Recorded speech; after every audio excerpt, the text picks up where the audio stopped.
What we were asking was the peace process, negotiations, should move in tandem with the withdrawal, so that there is no sense of insecurity, anxiety. We've been saying consistently, Pakistan, I've been saying in my engagements, withdrawal is inevitable. Make sure that it is a responsible and orderly withdrawal. And what we saw on the TV screens... It was not responsible and not orderly. You see, why was there such a rush? The international community has to weigh the options. One option is engagement as opposed to isolation. You know, we've withdrawn, let's wash our hands, we've done our bit, you know, we leave. That's a dangerous option. That's an option of abandonment of Afghan people, I'm talking of the people. That's the mistake that was committed in the 90s. I would urge the international community not to repeat the same mistake again. And what will happen if that mistake is repeated?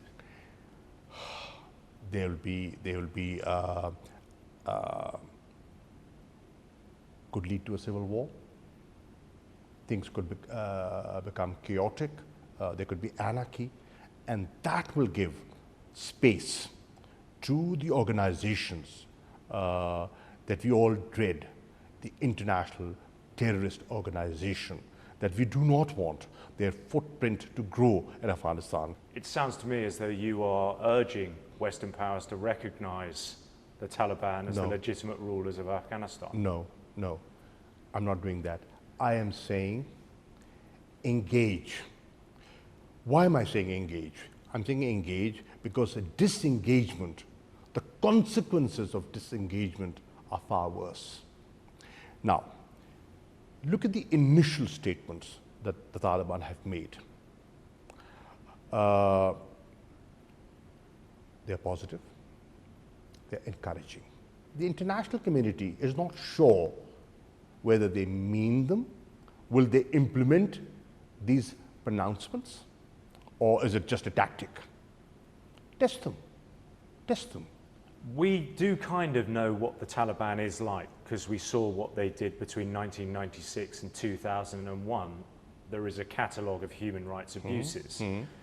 You talk about the Taliban, this new Taliban, making positive signs and saying positive things. Do you believe they've changed, and do you believe they can be trusted? All I can say is I hope they have. I hope they've learned from their mistakes.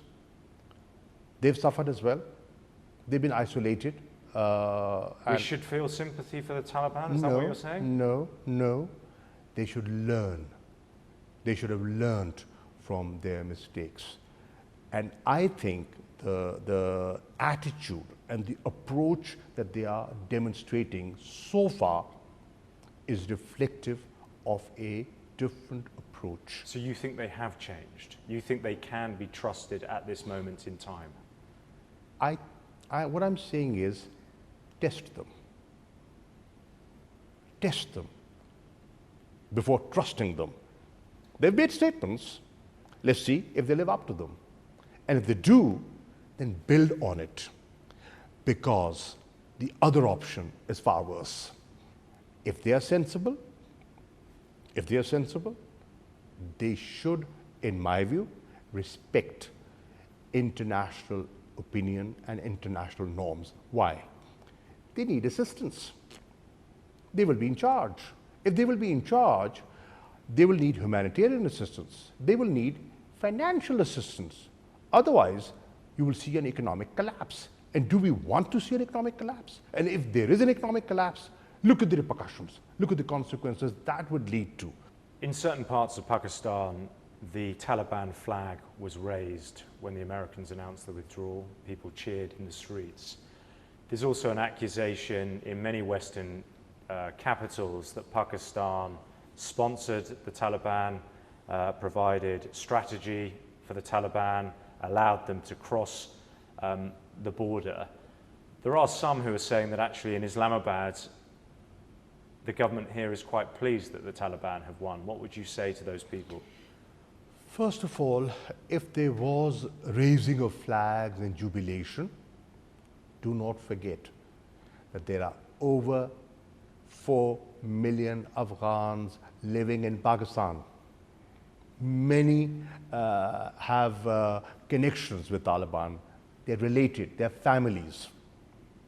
They have been living here for almost now 4 decades. They want to go back home.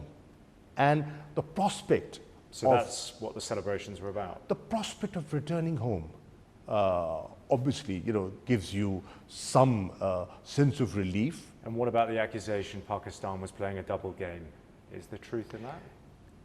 You see, that's nothing new.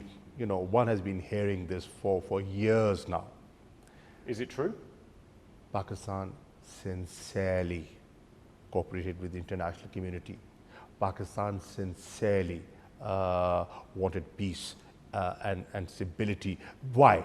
Did it cooperate with the Taliban too? Taliban did not require our cooperation. You see, what people forget, that people were sent from here. They were already there. All the militants were in Afghanistan. The political leadership was sitting in Doha negotiating. The fighters were in Afghanistan.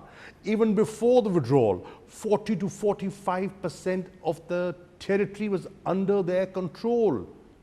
They didn't need our nod, consent or help. They were managing their own affairs.